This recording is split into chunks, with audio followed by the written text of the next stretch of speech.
morning to you all. Good morning. I want to say you're most welcome to our roundtable discussion. And as we're all aware, we are in a few days' time going to commemorate the International Women's Day. And globally, we are looking at a theme that is going to be our determinant for this Women's Day. And it's basically based on gender equality today for a sustainable tomorrow. And this global theme basically looks at the aspect of women in relation to the impact of climate change and also digital technology, how we can embrace to mitigate some of the measures arising from climate change. And in our topic, we are looking at women on digital and climate change, harnessing digital technology for inclusive climate change resilience. That's the key topic that we are looking at. And in focus here, we have women on digital and climate change. As we're all aware, climate change threatens food security in Uganda and the world over. And inclusive climate change, adaptation and resilience is increasingly a priority within the agricultural policy. And in this regard, climate change is affecting women disproportionately as they make up the largest share of the agricultural labor. And according to statistics that we have, women contribute up to 50% of the labor force that is used to produce food for both subsistence and commercial agriculture in the region. We are talking about our region here in West Nile. And according to the Uganda Bureau of Statistics Annual Agricultural Survey of 2018, more female adults, which go up to 88%, than male adults, that is 78%, are primarily engaged in agriculture. This is also found in the Uganda Bureau of Statistics record of 2020. And so in line with the global theme of gender equality, and today for a sustainable tomorrow, the United Nations Capital Development Fund is holding, of course, roundtable discussions for women who are harnessing digital solutions to improve their livelihood and reduce the climate-related risks they face. So in this particular roundtable discussion, we shall be focusing on women and on the digital and climate change. Moderating this discussion is myself, Stephen Chandia. I'm a member of West Nile Press Association. And with me in this roundtable, I have a number of ladies here who are going to share experience. I want to introduce them by mentioning them and what they do. From my right, I have Madam Stella Unimba. She's a digital village agent who has embraced some digital technology to see how they can move on in relation to farming. Madam Stella, I want to welcome you for this roundtable discussion. I also have Madam Desire Bako Fiona. She is a territory executive for Hamwe East Africa, based in Germany. She's also involved in digital technology aspects to help the farmers in that area. You are most welcome to this roundtable discussion. Thank you very much. And lastly here I have Madam Faida Mary. She's a digital community entrepreneur with the NSIBCO organization, which is based in Koboko district. You are most welcome to the roundtable discussion. Thank you. Yes, these are the guests that I have here, and I want to welcome you.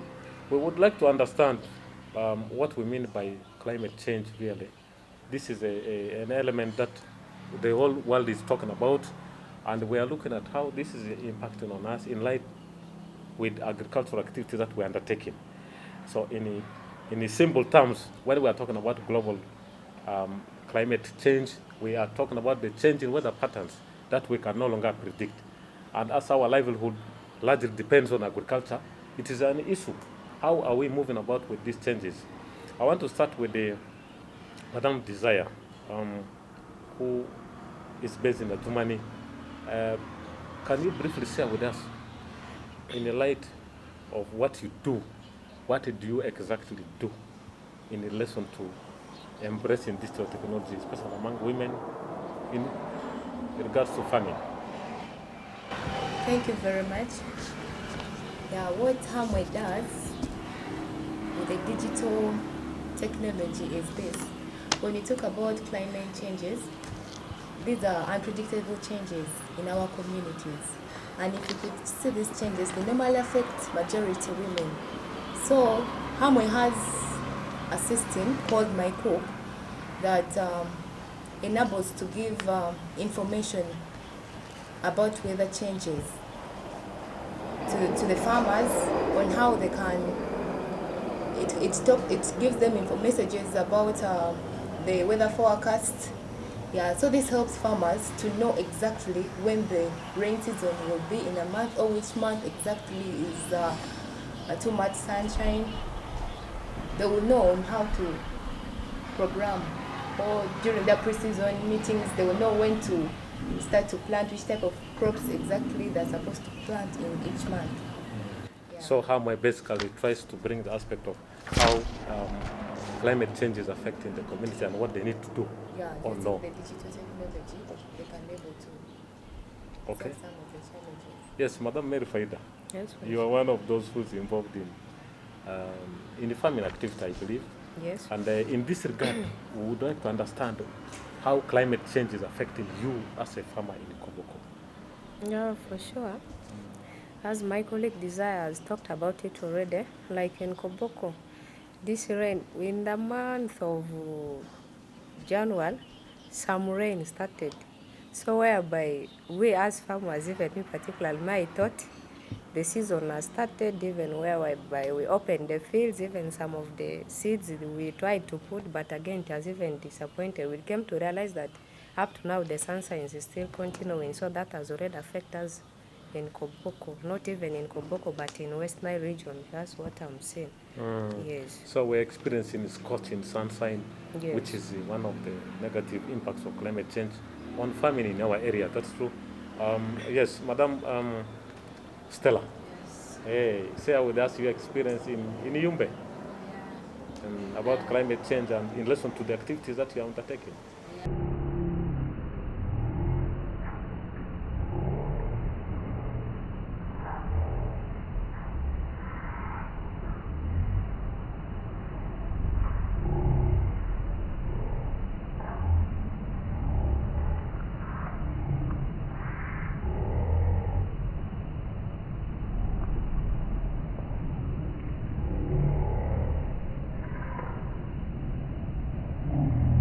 So the main challenge here is the sunshine, basically. But in line with this, you are involved in various digital approaches to mitigating these climatic changes as you continue to encourage group members to undertake farming, which is our main livelihood. Let's start with you, Stella, again. You live in the area where the refugees are, Yeah. and you are a refugee yourself, Yeah. whose livelihood we know depends on handouts from UNHCR or OPM, WFP, right? And do you undertake some farming? Yes, we do. We do undertake some farming. But now the weather in Arua is unpredictable. Rain season starts in Arua, like for last year. Let me say, people expected rain to start by March, but it went up to July. Mm-hmm. That's when rain started. So it is very hard to predict rain in Arua. Okay. But what do you engage in? What kind of crop do you farm? We do engage in vegetable production, and then again sesame and sunflower. That is simsim and sunflower. Yeah. Okay. Yeah. Okay. Now, in light of this, how are you trying to help mitigate some of this climate impact? What do you get into to try to bring these farmers on board so that they can be able to see or get more information? Yeah. Is there some technology impression? Yeah, like we do profile them. We have an app in a phone. We register them and we keep on sending them some information about the weather, about financial literacy, so that they know what is happening. You profile the farmers. Yeah, we profile the farmers. Yeah. Of these farmers, let's talk about the number of women that's involved in this farming. Like Do you I've majority women? profiled 1,200 farmers. Let me say 600 are women, and then the rest are men. Okay. Yeah. About 600 women already. Okay. What kind of technology do you embrace in profiling this? What do you exactly use? Do you use mobile phones? Do you use something else? Yeah, we use mobile phones. The criteria for registering these beneficiaries is one, you should have a telephone number, and if you don't have a telephone number, you can use your relative telephone number. But now the disadvantage here of using a relative telephone number is, one, you miss out the information we are sending you. You don't get it, is your relative getting it, and it will be very hard for you to read what is being sent to you. Yeah. So maybe you could share with us what prompted you to begin profiling these women? Yeah, Or the farmers. one is in this platform we are using, we have, because where we are, farmers face a lot of challenges of getting inputs. So we have come to solve the issue of inputs, because we want them to know that when you're cultivating for commercial, you need to get this high variety. And down there they don't have, they lack this high variety. And in this platform, it is very easy. We have the agro input dealers with whom we can connect you direct. Then secondly, after producing your products, we have ready buyers for the products. Once you harvest your simsim or sunflower, the market is ready for that. What farmers down there face is the market for their inputs. But now with this digital solution, we have come with buyers closer to them. Okay, so you are using the mobile phone. Yeah, we are Do using- most of your members have the mobile phone, especially the women? Not all women have mobile phones. And so what that do they is- do? That is the challenge. Most of them use their relatives' phones. That, as I said before, most of them use their relatives' phone. They don't have phones. That is one thing women are facing now. Okay, Yeah. maybe we shall come to you again also to understand how you are trying to mitigate this. Let's get to Madam Faida Mary. In Koboko, as a village digital community entrepreneur, what do you exactly do? Yeah, I think as even my colleague has said, if I look around, we are all doing the same thing, though in fact we are in partnership, but doing the same thing, whereby also in my village there I started even, I'm also doing the same thing, profiling farmers. That's But before what I also profiling do, farmers, but profiling, what are you involved in? me, I was involved in farming. Yeah, I do farming as a business, whereby I do grow sunflower, soya bean. So those are the crops that I majorly grow. Yes. So you're involved in sunflower and And soybean soya bean, production. yes. And what has it been like in light of this climate change when you were doing that kind of agricultural activity? Have Yeah. you faced challenges that should have driven you somewhere, probably? Yeah, for sure I faced challenges. Like for last season, I planted 2 acres of sunflower. I planted it because as even we have changed nowadays, to predict the rain is very hard. So we used to plant them by July. We were now planting for the second season. But last year, we planted at around August, so whereby even the yield was not to the expectation. So there was a drop of the yield, and even currently we are worried. And again, we were now in a process of saying that we would recover that during the first season for this year, but even currently also again the sunshine is still continuing, and we are not sure whether it will also favor us. You have been going through a lot of challenges as a farmer, and I'm sure probably that's why you need to embrace some digital technology to see how you can be able to get more information on the prices and where you can market your product. Now, can you share with us what you have done as a way forward? Now the way forward here is, as we have various platforms where we do share information with the other colleagues of ours who are also in other regions. That platform helps us to share the challenges that we have, and it even helps us also in linkages. Like if the market price in that area is okay, and then they are also able to share such information with us, for that also to be in partnership with them. So you have moved to creating a platform. Yeah. How did you come up with this platform? Well, with that platform, we as in fact even farmers, there are some of the farmers which have phones, though not all have phones, but those ones who have the phones, we have come up with that system whereby we created some WhatsApp platform, for those ones who have the phone. So those ones who have, they always access the information through those ones who have.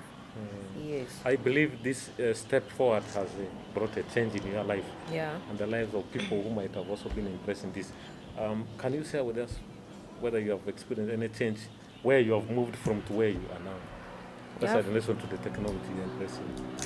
Yes, I've witnessed changes whereby me, even as I'm a mother, now I have children. Currently, I have 2, and it has opened for me, in fact, the way that I'm able to even now care for those children of mine with the knowledge that I got, because even it has exposed me to fetch more money. So whereby it helps me to pay my school fees, even to also do my personal businesses. Yeah, it has really helped me. We can say that you have really come up from a number of odds to reach to this level where you are able to get some information and also roll it out to other women.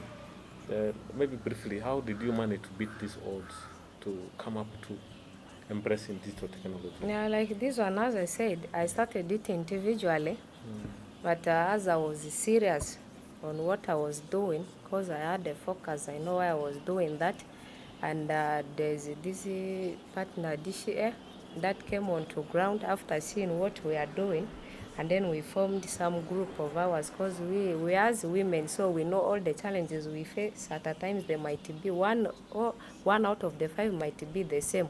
So we tried to come up with some farmer group, so whereby we started from there. And then when DCA came in to support us, and then it continued with us, DCA was giving us the seeds, and then later on, that's when he introduces Nsibuko to us now. That is where I got the opportunity to learn on the digital literacy. Okay. Yes. Looking at women involvement in this particular aspect of embracing digital technology, in Koboko, what do you say about the involvement of women?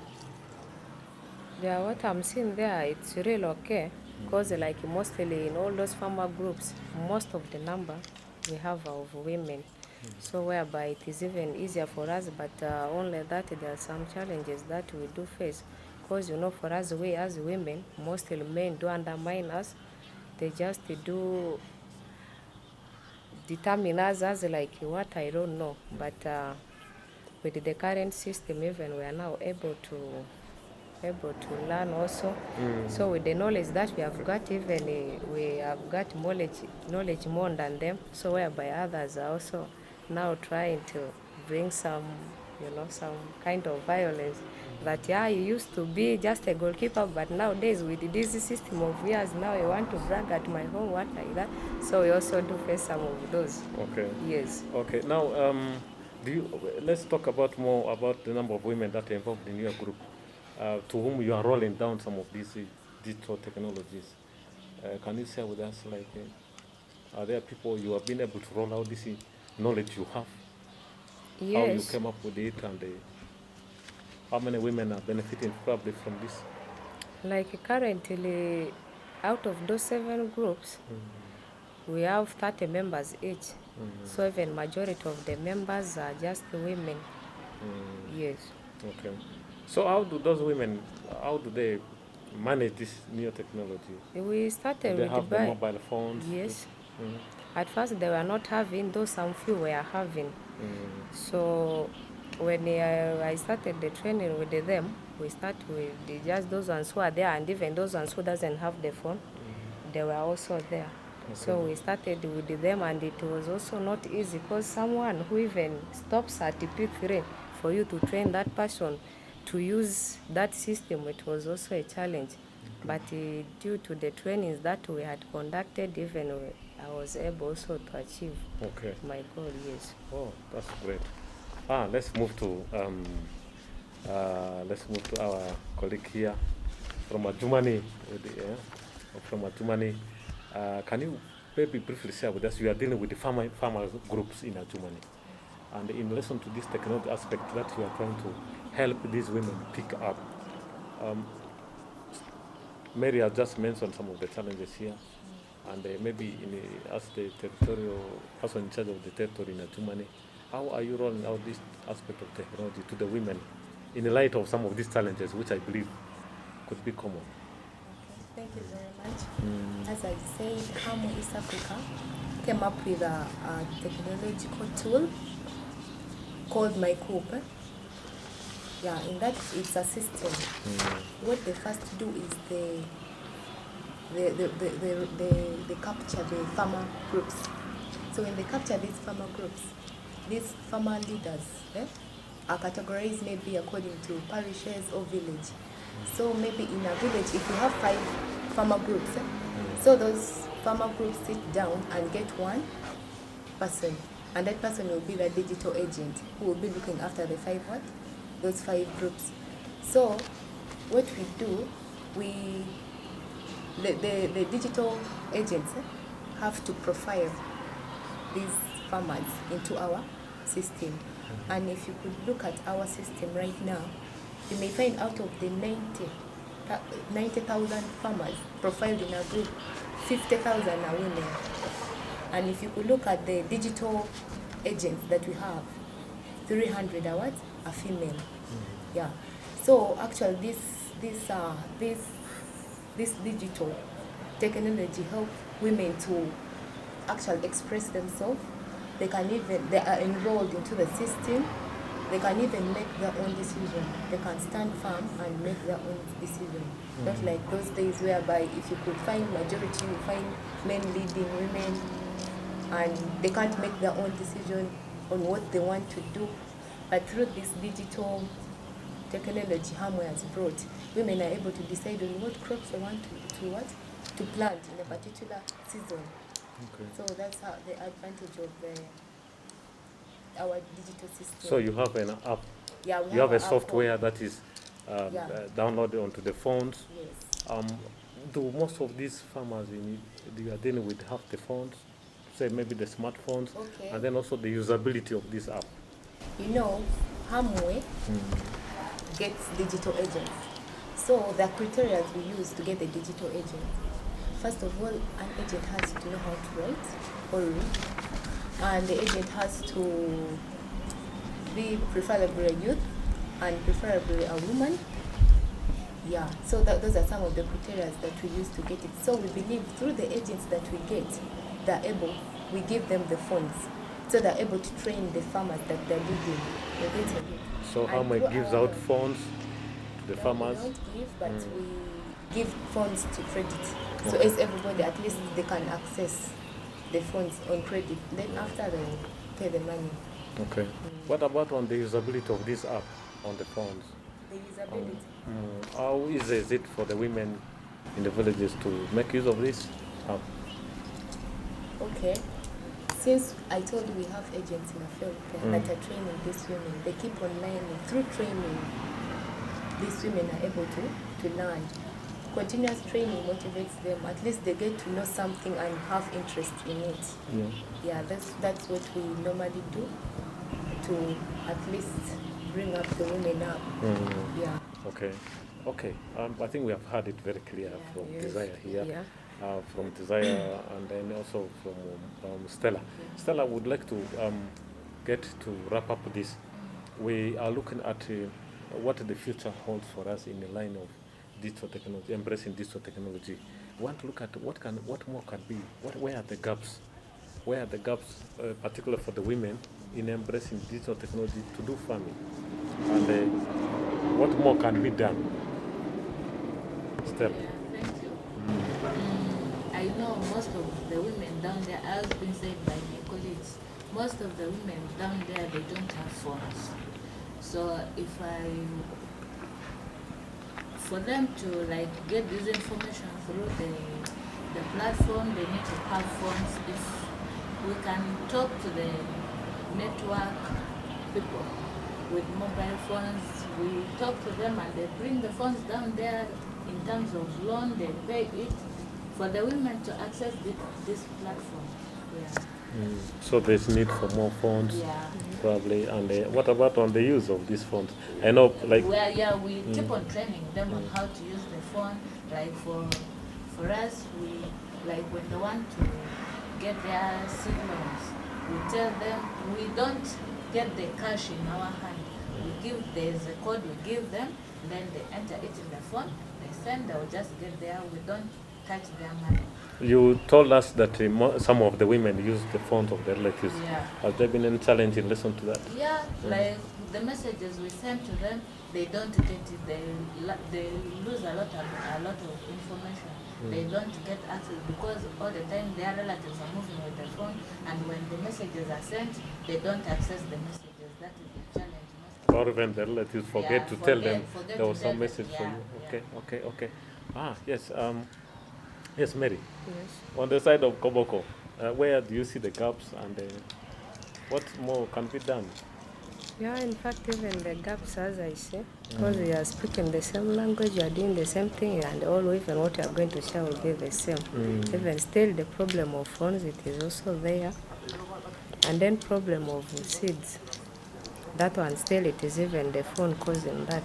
So as she has said, these partnerships like the network companies like MTN, Airtel, if they can be able to give us those phones on credits, and then we would pay in bits, it would be better. Yeah, those are the gaps that I'm seeing. Okay. Oh, yes. Desire, you have something to say. Yes. As Amway, East Africa, we can come like we can give these phones to the digital agents in credit. And remember, these digital agents are the ones who go to these farmers. For example, I told you our system can even link the farmers to market in a way that the digital farmer goes to this particular, like the digital agent goes to this particular farmer, get the records of the harvest they have, and it's already in the system. And in this system, we have already buyers who could buy their products as long as they're in bulky. And when it comes to the aspect of the seed, still the digital agent will go and get orders of the farmers. And these orders will reflect into a system whereby we shall know that in Koboko, this particular group wants this amount of sunflower. So definitely it will, in fact, it even cuts the cost of people coming from the village up to the town to buy this particular seed. So it will be brought in that particular sub-county, and that's where they're going to get it. So that's how the system kind of tries to save the farmers from other costs. Okay. I think certainly that must have changed the life of our friends here who are involved directly in farming. I think,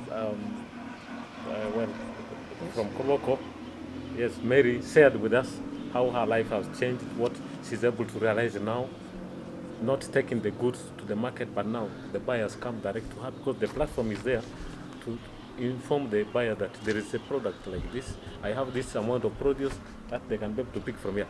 So I want us to wrap up this discussion that we have been undergoing, and I would like us to bring out the aspect of how we can be able to improve the use of digital technology among the groups that we are working with, especially the women. We have already spoken about these various forms of digital technology that we are using. So in what ways can we do that? Stella, let's start with you. Yeah, I think one is we continue training the women, those who are illiterate, but when we take them slowly through the platform, I know they will catch up. When we continue giving them trainings, they will learn and enjoy the digital platform. Okay. Yeah. Continuous training is what we are advocating for. Yes, Mary. Yes. From Koboko, what can be done? How can we promote the use of modern technology in this case? What I'm saying is we should encourage more women who are who have not joined those groups to join the group so that they also get the opportunity to learn. Yes. Okay. Yes, Desire? We can sensitize the more women about the benefits of this platform. Yeah, in a way that, especially when it comes to the part of marketing, we have to explain to them how this system will connect them to the what? To the buyers, how it breaks off the middlemen, yeah, so as they can be able to benefit from them. And through their benefit, it will improve their standards of living. They can be able to take children to school. They can even be able to afford bills for the hospital. Yeah, so they should know about the benefits of this platform. Okay, so there's need to do more sensitization so that they're able to embrace the use of this technology and be able to change their life for the better. Well, I want to say I thank you so much, my panelists, for having come for this roundtable discussion. Stella is from Mariwa, Mary is from Koboko, and of course Desire is from Adjumani. And as we are looking at celebrating the International Women's Day this year, of course the focus is on women, on digital and climate change. So in this regard, it is important that we look at digital technology in light of the changing climate conditions, knowing that women are much more involved in agricultural activities which sustain the families. And we need to understand that climate change threatens food security in Uganda and of course the world over, as we said earlier. And in this regard, we should be able to promote women in embracing digital technology, to involve in fruitful farming activities, and also to be able to get and share information on what they produce. And on that note, I want to say once again, thanks a lot for having participated in this discussion, and let us have fruitful and happy International Women's Day celebrations 2022. Thank you very much. Thank you.